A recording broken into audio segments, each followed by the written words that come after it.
Bom dia, meus amores. Vamos para mais um capítulo. Esse capítulo é mais tranquilo, contém algumas informações para que a gente possa começar a falar do reino Animalia. É um reino que é muito grande, né? É um reino que possui muitas características. Eu vou ter vários grupos.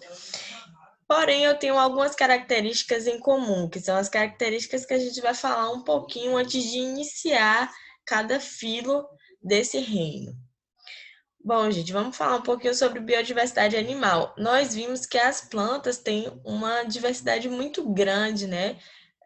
Tanto que a gente dividiu, né, essas plantas em 4 grupos, e esses 4 grupos têm algumas características essenciais. A gente viu que as briófitas, elas são plantas que não têm, né, tecido, elas não são vasculares, elas não têm os vasos condutores de seiva, e aí elas dependem da água para reprodução.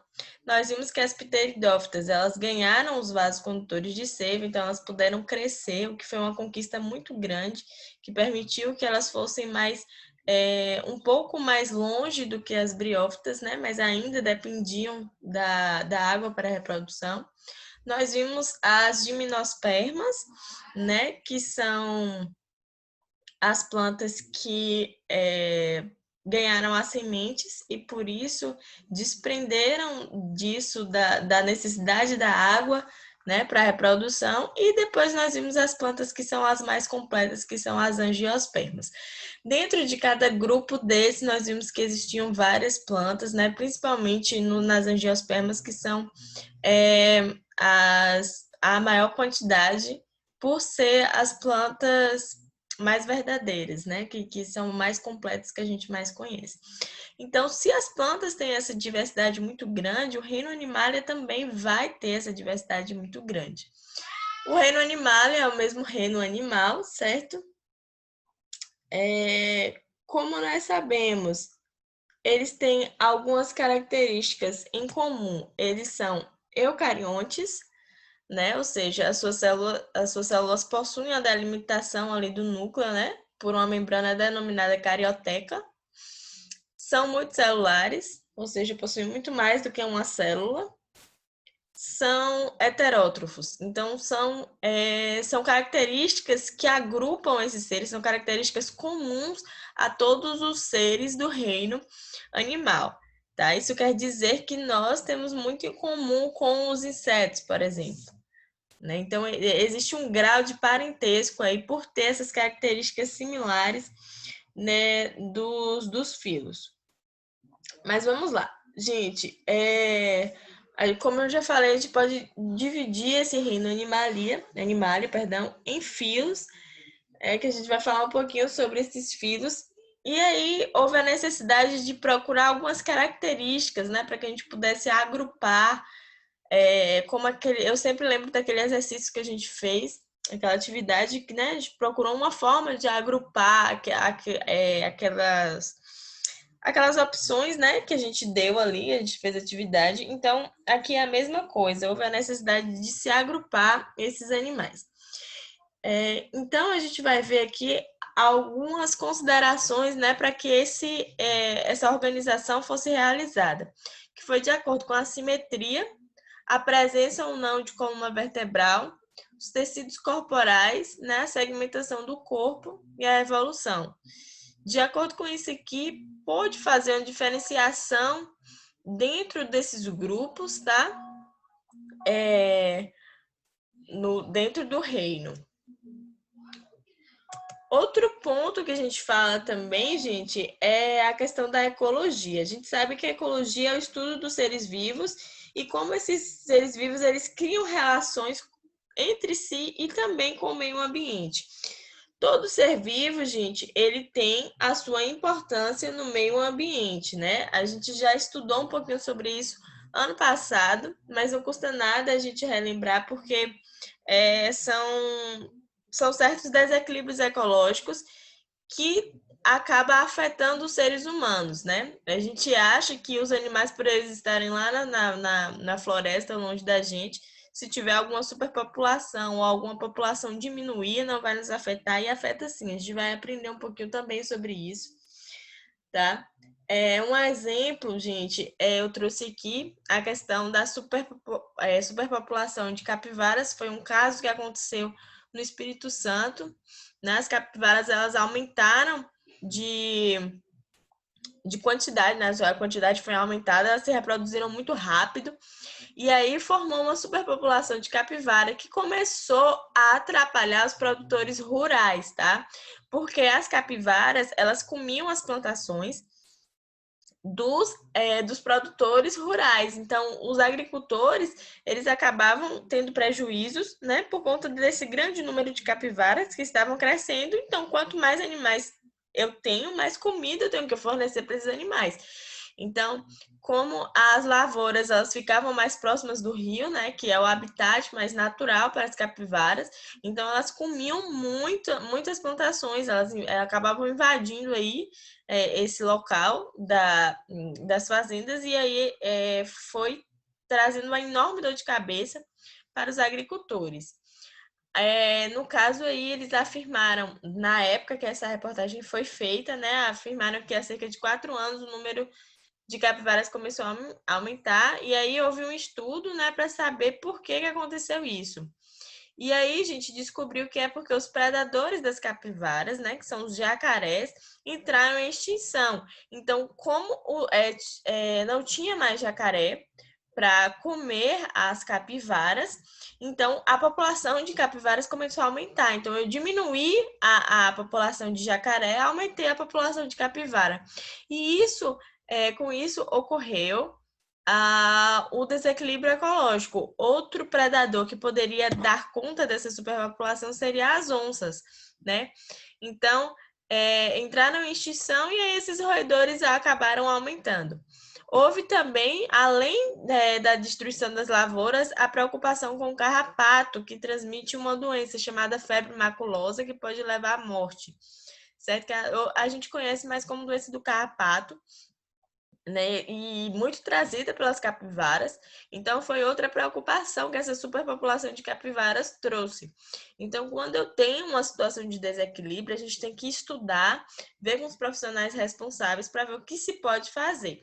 Eu não sei se vocês assistiram, eu não lembro onde foi que eu assisti, gente. Eu não sei se foi um jornal, mas existe uma cidade que tem muitos macacos. Os seres humanos, eles convivem pacificamente com esses macaquinhos pequenininhos, aqueles micos. E aí houve uma superpopulação de micos, e os micos, eles estavam atacando as pessoas, porque enquanto a população de micos era pequena, as pessoas da cidade ainda davam conta, né? Eles alimentavam esses micos, e aí estava tudo bem, só que a população começou a aumentar muito, e ninguém nessa cidade tinha coragem de matar os micos, porque eles eram meio que sagrados para aquele local.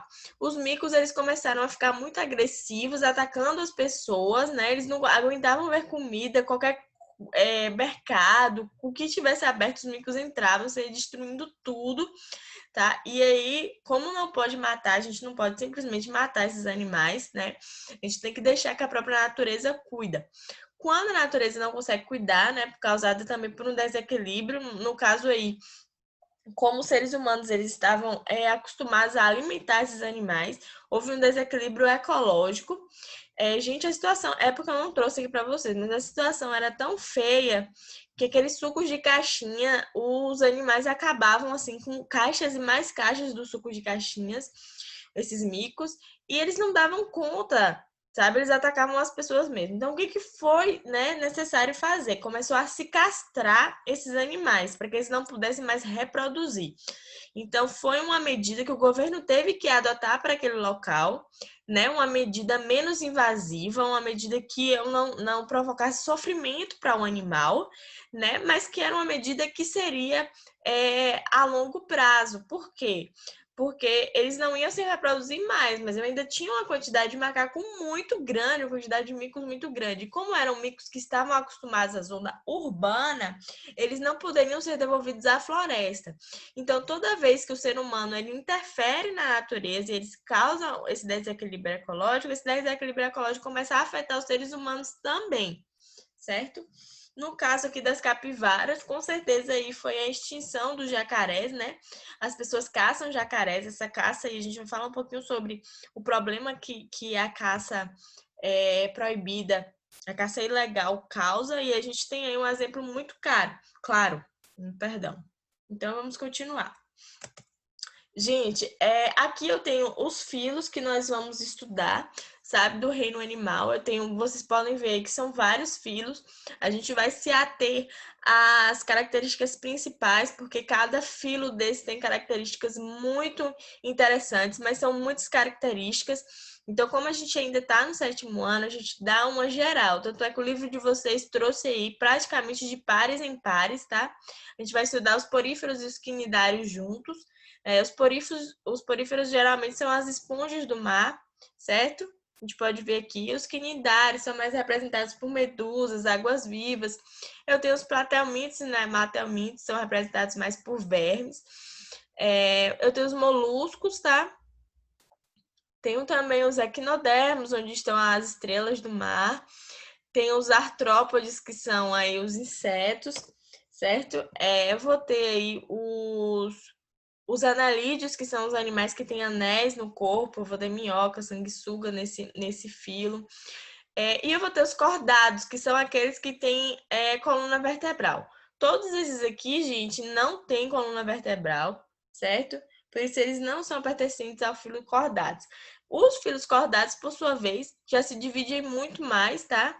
Que são aqueles que a gente já conhece, a gente já estuda desde criança, que são os mamíferos, as aves, anfíbios, peixes, répteis. A gente vai estudar cada característica de cada um, certo? Então, por aqui a gente já tem uma noção da quantidade, né, de diversidade que nós temos dentro desse reino e uma forma de agrupar para que a gente possa entender as suas características comuns e também as características que fizeram com que a gente separasse aqui entre todos esses aqui, tá? Bom, gente, uma das formas para que houvesse a separação, a gente pode trazer um pouquinho aqui um dos critérios, né, que é a simetria. A simetria ocorre quando a gente divide, né, algum objeto no meio, e aí, quando a gente divide esse objeto, as partes ficam iguais. Então, a gente vai dizer que são simétricos. Quando eu divido o objeto no meio e fica diferente, fica assimétricos. Eu não sei se vocês já tiveram, com certeza já fizeram essa atividade. Por exemplo, o livro de vocês traz metade de um barco, e você tem que desenhar metade do outro barco. Ou seja, ele precisa ser simétrico, né? Então, toda vez que eu tenho essa igualdade entre ambas as metades, eu tenho algo simétrico. Quando são diferentes, então eu tenho assimétrico, tá? Os assimétricos, como simétrico, a gente pode dar um exemplo aí, né, da borboleta, tá? Mas eu vou ter o assimétrico, que são aqueles animais que não tem uma simetria muito bem definida. Se eu dividir no meio, uma parte vai ficar maior, outra parte vai ficar diferente. Como exemplo aqui, eu tenho a esponja do mar, tá? Então, se eu cortar essa esponja do mar, você pode ver aqui que essa parte de cada algumas voltas, que a daqui não tá. Eu tenho uma parte mais inclinada, certo? Então, eu não tenho uma simetria definida, eu não tenho um traço muito definido. Ela cresce muito de acordo com a sua própria característica, né? Ela vai crescer aqui de acordo com ela mesma, certo? Então, eu não tenho uma simetria aqui. Como eu falei, as esponjas do mar são um exemplo muito claro dessa assimetria. Eu vou ter simetria bilateral, onde o corpo é dividido em duas porções iguais. O ser humano, gente, ele tem a simetria bilateral, assim como a borboleta. Então, a gente tem 2 braços, a gente tem 2 pernas, então tudo é certinho aí. Se a gente dividir aqui, vai ter uma simetria muito idêntica, a não ser que a pessoa venha com alguma característica genética, né, que faça ela ser assimétrica, certo? Algum problema na coluna, que faça com que ela entorte para um lado, então isso aí vai ter um problema de assimetria, mas quando a gente fala de corpo humano, a gente fala daquilo que nasce mais próximo da perfeição, né? Então, o ser humano ele é simétrico, tá? É simétrico bilateralmente, assim como a borboleta. Eu tenho também, gente, a simetria radial, que os eixos, eles obedecem aos raios que saem do centro, certo? Eu tenho esse exemplo aqui, né, eu não sei se isso aqui é uma... não, acho que não é a anêmona, não. Ou pepino do mar. Não sei, mas a estrela do mar é um exemplo mais claro do que esse daqui. Se vocês quiserem olhar no livro de vocês, mostra muito claramente como essa simetria ela é mais certinha do que essa daqui. Tá na página 196, vocês podem observar. Quanto à estrutura, gente, a gente vai dividir entre vertebrados e invertebrados. Isso aqui a gente já conhece muito bem, até porque a gente já estuda desde sempre. Isso aqui leva em consideração a presença ou não da coluna vertebral. Então, aqueles que têm coluna vertebral são chamados de vertebrados, né? Aqui eu vou ter o filo dos cordados, tá? E aqui os invertebrados, que eu vou ter aqueles outros filos lá que a gente já viu no slide anterior, que são vários, certo? Eu posso também dividir de acordo com a presença ou não de tecidos verdadeiros, tá? Então, eu tenho aqui um exemplo de os poríferos, tá? Que são as esponjas. Então, os poríferos, eles são... eu acredito, eu tenho quase certeza, mas eles são os animais mais simples, né, desse reino, tá? Eles não possuem tecidos verdadeiros, eles não possuem os sistemas como nós possuímos, tá? A gente sabe que nós temos vários sistemas no nosso corpo, né? Sistema respiratório, cardiovascular, digestivo, muscular. Então, os parazoários, né, que são os seres que não têm tecidos verdadeiros, tá? São os poríferos mesmos. E os eumetazoários, tá? Que são aqueles que possuem os tecidos verdadeiros, que por sua vez formam os sistemas, tá? E aqui eu vou ter os cnidários, todos aqueles animais que a gente falou, até os cordados. O exemplo mais forte mesmo dos parazoários são as esponjas do mar. Inclusive, gente, o Bob Esponja é um tipo de exemplo, tá? Mas a gente vai estudar um pouquinho dos cnidários mais à frente.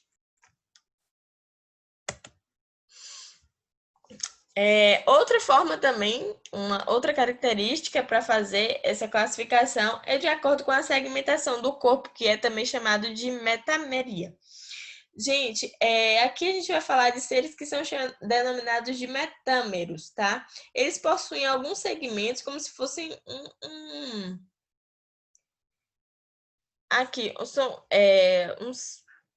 uns anéisinhos aqui, ou também as perninhas. Quando a gente fala de centopeia também, eles estão aqui nesse grupo, tá? Que são muito repetidos durante todo o seu corpo. Eu vou ter aqui nos anelídeos, né, nas minhocas, sanguessugas, vou ter alguns artrópodes e vou ter alguns cordados, tá? A metameria ela pode ser igual, né, geralmente dos anelídeos, como vocês podem ver, elas são iguaizinhas. Já desigual, alguns vão se fundir e vão formar algumas partes corporais, tá? Como aqui foi separadinho. Isso aqui geralmente vai estar nos artrópodes e cordados. A gente vai estudar que cada parte que recebe um nome.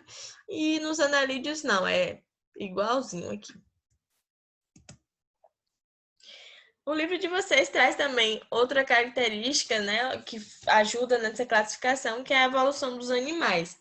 Como eu falei, gente, os poríferos são os animais mais simples, né, dessa evolução, por isso eles ficam aqui abaixo, né, junto com os protozoários, né, e o reino animal, assim, é a parte mais evoluída, digamos assim, são os mamíferos, tá? A gente vai ver que os mamíferos, eles têm algumas características muito incomuns, muito incomuns mesmo com as aves, tá? Mas são seres mais evoluídos, são seres mais, são seres mais complexos. Bom, o livro de vocês traz que os ancestrais dos animais provavelmente foram os protozoários.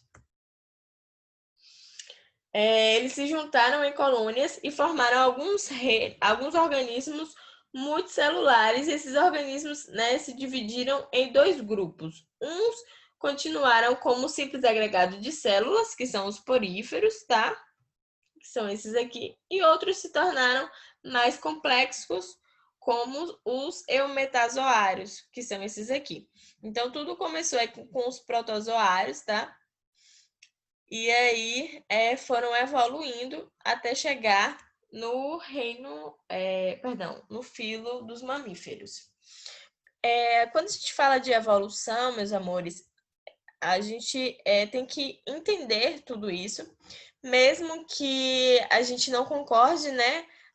Essa questão, à luz da Bíblia, a gente entende que o Senhor ele foi fazendo os animais de acordo com cada dia, né? Mas mesmo assim, nós precisamos entender esse assunto, porque é um assunto universal, a evolução dos animais, assim como a gente entendeu todas aquelas teorias, né? Sobre o surgimento da vida, o surgimento do nosso planeta. Mesmo que nós temos essa crença, nós temos a nossa fé, a gente precisa saber, porque a ciência ela é universal, né? Independe de crenças, independe da nossa fé. Então, a gente precisa entender. E isso até nos ajuda também a entender um pouco mais da Bíblia. Mas vamos lá. O livro de vocês traz mais um pouco, fala sobre equilíbrio, né? A gente já falou isso no início do capítulo. Que causam algumas ações que causam esse desequilíbrio e acabam levando a muitas espécies em extinção. O principal fator para essas alterações é a poluição, né, que pode ser feito tanto pelas indústrias, mas também podem ser feitos pelas pessoas comuns que acabam invadindo o território dos animais. A caça indiscriminada, como a gente viu a questão do jacaré, não é, que foi aí caçado indiscriminadamente e acabou gerando problema com as capivaras. A destruição dos ecossistemas, né? Quando se destrói uma floresta, várias espécies também são destruídas quando a gente vê aquelas queimadas, e aí elas não têm abrigo e aí acabam entrando em extinção. Então, todas essas ações do homem têm sempre uma reação na natureza. Eu trouxe aqui outra reação muito importante que a gente tem se falado muito agora, principalmente por conta do coronavírus, né? A destruição dos ecossistemas leva ao aumento da transmissão de doenças por animais silvestres, tá? Então, muito se fala, gente, da questão do coronavírus, que meio que foi uma mistura de vírus de alguns animais que ficaram juntos lá naquele mercado que a gente até viu aquele vídeo, né? Tinha um mercado de animais. E aí, esses animais juntos acabaram trazendo esse vírus novo, que isso nunca aconteceria se estivesse na natureza, porque são animais que vivem em habitats diferentes que não se encontram. Então, se o homem não tivesse pegado aqueles animais na natureza e colocado juntos dentro de um mercado, esses vírus eles não teriam se modificado, não haveria tido essa mutação. Então, foi uma ação do homem lá na China que resultou aonde, né? Sempre lembrando daquela frase que eu falei para vocês um pouco, né, da teoria do caos, que o bater de uma borboleta... Ai, gente, eu sempre esqueço. Toda vez que eu vou falar, eu esqueço. Mas o bater das asas de uma borboleta no Japão pode provocar um furacão no Texas, algo assim. Mas é muito isso, de uma ação que um homem teve lá na China, né, que provocou tudo que a gente está vivenciando hoje, certo? Então, por isso que a gente tem que ter muito cuidado com a questão da natureza, ser muito consciente, sabe? Quando a gente fala disso de ciências, a gente tem que entender isso porque vocês são a próxima geração, né? Então, se a gente conscientizar as pessoas disso, né? Se talvez essas pessoas lá na China tivessem sido conscientizadas, a gente não estaria passando por isso hoje, certo? Bom, atividade, meus amores, como vocês já podem ver, né? Já devem saber aí, página 200 e 201. Essa foi a nossa aula. Beijinho e até mais tarde.